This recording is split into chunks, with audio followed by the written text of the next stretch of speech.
ನಮಸ್ಕಾರ. ಯಾಜ್ಞವಲ್ಕ್ಯ ಅಸ್ಟ್ರೋ ಮತ್ತು ವಾಸ್ತು YouTube channel ವೀಕ್ಷಕರಿಗೆ ಆತ್ಮೀಯವಾದ ಸ್ವಾಗತ. ಇನ್ನೇನು ಹುಣ್ಣಿಮೆ 3 ದಿನಗಳು ನಂತರ ಬರ್ತಾ ಇದೆ, ಅಂದರೆ 3ನೇ ತಾರೀಕು ಬರ್ತಾ ಇದೆ.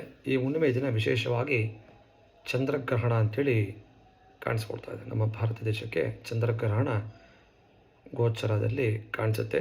ಈ ಒಂದು ಚಂದ್ರಗ್ರಹಣದಿಂದ ಕೆಲವೊಂದು ರಾಶಿಗಳವರೆಗೆ ಅಶುಭ ಫಲ, ಕೆಲವೊಂದು ರಾಶಿಗಳವರಿಗೆ ಮಿಶ್ರ ಫಲ, ಕೆಲವೊಂದು ರಾಶಿಗಳಿಗೆ ಒಳ್ಳೆಯ ಫಲ ಸಿಗುತ್ತೆ ಅಂತೇಳಿ ಜ್ಯೋತಿಷ್ಯದಲ್ಲಿ ಹೇಳ್ತಾರೆ.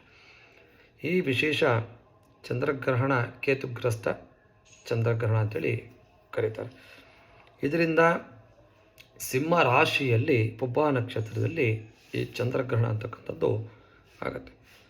ಇದರಿಂದ ಯಾವ ರೀತಿ ಪರಿಣಾಮ ಬೀರುತ್ತೆ ಅಂದಾಗ, ಇಡೀ ಪ್ರಪಂಚದಲ್ಲಿ ಅವಲೋಕಿಸಿದಾಗ ಸ್ವಲ್ಪ ಗಲಾಟೆ ಆಗ್ತಕ್ಕಂಥದ್ದು, ಯುದ್ಧದ ಭೀತಿಗಳು, ರಾಜಕೀಯದಲ್ಲಿ ಅಲ್ಲೋಲ ಕಲ್ಲೋಲ ಆಗ್ತಕ್ಕಂಥ ಸಂದರ್ಭಗಳು, ನಮ್ಮ ಭಾರತ ದೇಶಕ್ಕೂ ಸಹ ಸ್ವಲ್ಪ ಸಮಸ್ಯೆ ಅಂದರೆ ಭೂಕಂಪಗಳು, ಈ ರೀತಿಯಾಗಿ ಆಗ್ತಕ್ಕಂಥದ್ದು ಕೆಲವು ಸಮಸ್ಯೆಗಳು ಉಂಟಾಗುತ್ತೆ. ವೈಯಕ್ತಿಕವಾಗಿ ಕೆಲವು ರಾಶಿಗಳವರೆಗೆ ಸ್ವಲ್ಪ ಸಮಸ್ಯೆಯನ್ನು ತಂದುಕೊಡುತ್ತೆ ಅಂತೇಳಿ ಈ ಚಂದ್ರಗ್ರಹಣ ಹೇಳ್ಬೋದು. ಕಾರಣ, ಪುಬ್ಬ ನಕ್ಷತ್ರದಲ್ಲಿ ಸಿಂಹ ರಾಶಿಯಲ್ಲಿ ಈ ಗ್ರಹಣ 3ನೇ ತಾರೀಕು ಆಗ್ತಾಯಿದೆ. ಈ ಗ್ರಹಣದ ಒಂದು ಸಮಯ ಅಂತಕ್ಕಂಥದ್ದು 6:14 ಪ್ರಾರಂಭ ಆಗುತ್ತೆ. ಕೇವಲ ಒಂದು 40 ನಿಮಿಷಗಳ ಅವಧಿ ಅಂಥೇಳಿ ಕರಿಬೋದು. 6:47 ಈ ಗ್ರಹಣದ ಒಂದು ಸಮಯ ಮುಕ್ತಾಯ ಆಗುತ್ತೆ. ಈ ಒಂದು ಸಮಯದಲ್ಲಿ ಆಹಾರವನ್ನು ತೆಗೆದುಕೊಳ್ತಕ್ಕಂಥವರು ಗ್ರಹಣ ಮುಂಚಿತವಾಗಿ ಪ್ರಾರಂಭ ಆಗ್ತಕ್ಕಂಥ ಸಂದರ್ಭಕ್ಕೆ ಮೊದಲು ಆಹಾರವನ್ನು ತೆಗೆದುಕೊಳ್ಳಬೇಕು. ವೃದ್ಧರು ಮತ್ತು ಆರೋಗ್ಯ ಸಮಸ್ಯೆ ಇರತಕ್ಕಂಥವರು ಸ್ವಲ್ಪ ಸಮಯವನ್ನು ನೋಡಿಕೊಂಡು ಗ್ರಹಣಕ್ಕೆ ಮೊದಲು ಆಹಾರವನ್ನು ತೆಗೆದುಕೊಳ್ಳಬಹುದು. ಮತ್ತು ಈ ಒಂದು ಗ್ರಹಣದಿಂದ ಉಂಟಾಗ್ತಕ್ಕಂಥ ಕೆಲವು ರಾಶಿಗಳವರಿಗೆ ಒಳ್ಳೆಯ ಫಲ ಅಂತಕ್ಕಂಥದ್ದು ಮಿಥುನ ರಾಶಿ. ಈ ಮಿಥುನ ರಾಶಿಯವರಿಗೆ 3ನೇ ಮನೆಯಲ್ಲಿ ಗ್ರಹಣ ಉಂಟಾಗ್ತದೆ. ಈ ಮಿಥುನ ರಾಶಿಯವರಿಗೆ ಒಳ್ಳೆಯ ಶುಭ ಫಲ ಅಂತಕ್ಕಂಥದ್ದು ಸಿಗುತ್ತೆ. ಅದೇ ರೀತಿಯಲ್ಲಿ ತುಲಾರಾಶಿಯವರಿಗೆ ಲಾಭ 11ನೇ ಸ್ಥಾನದಲ್ಲಿ ಗ್ರಹಣ ಅಂತಕ್ಕಂಥದ್ದು ಉಂಟಾಗ್ತಾ ಇದೆ. ವೃಶ್ಚಿಕ ರಾಶಿಯವರಿಗೆ 10ನೇ ಮನೆಯಲ್ಲಿ ಉಂಟಾಗ್ತಾ ಇದೆ. ಮತ್ತು ಮೀನರಾಶಿಯವರಿಗೆ 6ನೇ ಮನೆಯಲ್ಲಿ ಶತ್ರುವಿನ ಒಂದು ಮನೆ ಅಂತ ಹೇಳ್ತೀವಿ, 6ನೇ ಮನೆಯಲ್ಲಿ ಈ ಒಂದು ಗ್ರಹಣ ಅಂತಕ್ಕಂಥದ್ದು ಉಂಟಾಗ್ತದೆ. ಈ 4 ರಾಶಿಯವರಿಗೆ ಒಳ್ಳೆಯ ಶುಭ ಫಲ ಅಂತೇಳಿ ಹೇಳ್ಬೋದು. ಸಾಮಾನ್ಯವ ಫಲ ಅಂತಕ್ಕಂಥದ್ದು ಮೇಷರಾಶಿಯವರಿಗೆ 5ನೇ ಮನೆಯಲ್ಲಿ ಗ್ರಹಣ ಉಂಟಾಗ್ತದೆ. ಕರ್ಕಾಟಕ ರಾಶಿಯವರಿಗೆ 2ನೇ ಮನೆ ಅಂದರೆ ಧನಸ್ಥಾನದಲ್ಲಿ ಗ್ರಹಣ ಉಂಟಾಗ್ತಾ ಇದೆ. ಧನಸ್ಸು 9ನೇ ಭಾಗ್ಯಸ್ಥಾನದಲ್ಲಿ ಗ್ರಹಣ ಉಂಟಾಗ್ತಾ ಇದೆ. ಮತ್ತು ಕುಂಭರಾಶಿಯವರಿಗೆ 7ಮ ಸ್ಥಾನ ಕಳತ್ರ ಸ್ಥಾನದಲ್ಲಿ ಗ್ರಹಣ ಉಂಟಾಗ್ತಾ ಇರೋದ್ರಿಂದ ಈ 4 ರಾಶಿಯವರಿಗೆ ಅಂದರೆ ಮೇಷ, ಕರ್ಕಾಟಕ, ಧನಸ್ಸು ಮತ್ತು ಕುಂಭ, ಈ 4 ರಾಶಿಯವರಿಗೆ ಮಿಶ್ರ ಅಂದರೆ 50-50 ಅಂತ ಹೇಳ್ತೀವಲ್ಲ, 50 ಭಾಗ ಮಿಶ್ರ ಫಲ ಉಂಟಾಗುತ್ತೆ.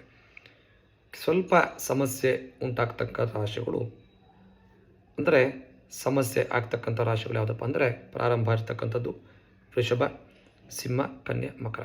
ಕಾರಣ, ವೃಷಭ ರಾಶಿಯವರಿಗೆ ಕುಟುಂಬ ಸ್ಥಾನದಲ್ಲಿ ಗ್ರಹಣ ಉಂಟಾಗ್ತದೆ 4ನೇ ಸ್ಥಾನದಲ್ಲಿ. ಕರ್ಕಾಟಕ ರಾಶಿಯವರಿಗೆ ಯಾವುದೇ ರೀತಿಯ ಒಂದು ದೋಷ ಇಲ್ಲ. ಸಿಂಹ ರಾಶಿ ಅಂದರೆ 1ನೇ ಮನೆಯಲ್ಲಿ ಸಿಂಹ ರಾಶಿಯಲ್ಲೇ ಗ್ರಹಣ ಉಂಟಾಗ್ತಾ ಇದೆ. ಕನ್ಯಾ ರಾಶಿ ವ್ಯಯಸ್ಥಾನದಲ್ಲಿ ಗ್ರಹಣ ಉಂಟಾಗ್ತಾ ಇದೆ. ಈ ಕುಂಭ ರಾಶಿಯವರೆಗೂ ಯಾವುದೇ ರೀತಿಯ ಒಂದು ಸಮಸ್ಯೆ ಇಲ್ಲ. ಮತ್ತು ಮಕರ ರಾಶಿಯವರಿಗೆ 8ಮ ಭಾವ ಅಂದರೆ 8ನೇ ಮನೆಯಲ್ಲಿ ಗ್ರಹಣ ಉಂಟಾಗ್ತಾ ಇರೋದ್ರಿಂದ ಸ್ವಲ್ಪ ಸಮಸ್ಯೆಗಳು ಉಂಟಾಗುತ್ತೆ ಅಂತೇಳಿ ಹೇಳ್ಬೋದು. ಆರೋಗ್ಯದ ಸಮಸ್ಯೆಗಳು, ಸ್ವಲ್ಪ ಬಿಸ್ನೆಸ್ ಅಂತೇನು ಹೇಳ್ತೀವಿ, ಆ ಬಿಸ್ನೆಸ್ಗೆ ಸಂಬಂಧಪಟ್ಟ ಹಾಗೆ ಸ್ವಲ್ಪ ಸಮಸ್ಯೆಗಳು ಆಗ್ತಕ್ಕಂಥದ್ದು ನೋಡ್ಬೋದು. ವಿಶೇಷವಾಗಿ ಈ ಒಂದು 4 ರಾಶಿಗಳು ಯಾವುದಪ್ಪ ಅಂದರೆ ಸಾಮಾನ್ಯವಾಗಿ ಕೆಟ್ಟ ಫಲಿತಾಂಶ ಅಂತೇನು ಹೇಳ್ತೀವಿ ಅಂದರೆ ಸ್ವಲ್ಪ ಸಮಸ್ಯೆ ಆಗ್ತಕ್ಕಂಥದ್ದು ಅಂತೇಳಿ ಗಮನವನ್ನು ಕೊಡ್ಬೋದು. ವೃಷಭ, ಸಿಂಹ ಮತ್ತು ಕನ್ಯಾ, ಮಕರ, ಈ ಮಕರ ರಾಶಿಗಳು 4 ರಾಶಿಯವರಿಗೆ ಸ್ವಲ್ಪ ಸಮಸ್ಯೆ ಉಂಟಾಗ್ತಕ್ಕಂಥ ಲಕ್ಷಣಗಳು ಈ ಗ್ರಹಣದಿಂದ ಉಂಟಾಗುತ್ತೆ. ಈ ಸಮಸ್ಯೆಯಿಂದ ಆಚೆ ಬರೋದಕ್ಕೆ ಸಂದರ್ಭಗಳು ಇದೆ. ಕೆಲವೊಂದು ಅದಕ್ಕೆ ಸಂಬಂಧಪಟ್ಟ ಹಾಗೆ ಶಾಂತಿಗಳನ್ನು ಮಾಡಿಕೊಳ್ಳುವ ಮುಖಾಂತರ ಮತ್ತು ಅದಕ್ಕೆ ಸಂಬಂಧಪಟ್ಟ ಹಾಗೆ ಶ್ಲೋಕಗಳನ್ನು ಹೇಳುವ ಮುಖಾಂತರ ಸಮಸ್ಯೆ ಅಂತಕ್ಕಂಥದ್ದು ಕಮ್ಮಿ ಆಗುತ್ತೆ. ಹಾಗಾಗಿ ಈ 4 ರಾಶಿಯವರು ವೃಷಭ, ಸಿಂಹ, ಕನ್ಯಾ, ಮಕರ ಈ 4 ರಾಶಿಯವರು ಗ್ರಹಣ ಶಾಂತಿ ಅಂತಕ್ಕಂಥದ್ದು ಇರುತ್ತೆ. ಅದಕ್ಕೆ ಶಾಂತಿಯನ್ನು ಮಾಡಿಕೊಂಡು ಶ್ಲೋಕಗಳನ್ನು ಪಾರಾಯಣವನ್ನು ಮಾಡಿ ಗ್ರಹಣದಿಂದ ಉಂಟಾಗ್ತಕ್ಕಂಥ ದೋಷವನ್ನು ಪರಿಹಾರವನ್ನು ಮಾಡಿಕೊಳ್ಳಿ. ಮುಂದೆ ಜೀವನ ಅಂತಕ್ಕಂಥದ್ದು ಸುಖಮಯವಾಗಿರುತ್ತೆ. ಶುಭ ಫಲಿತ. ಈ 4 ರಾಶಿಯವರು ಒಳ್ಳೆಯ ಫಲಿತಾಂಶವನ್ನು ನೋಡ್ಬೋದು.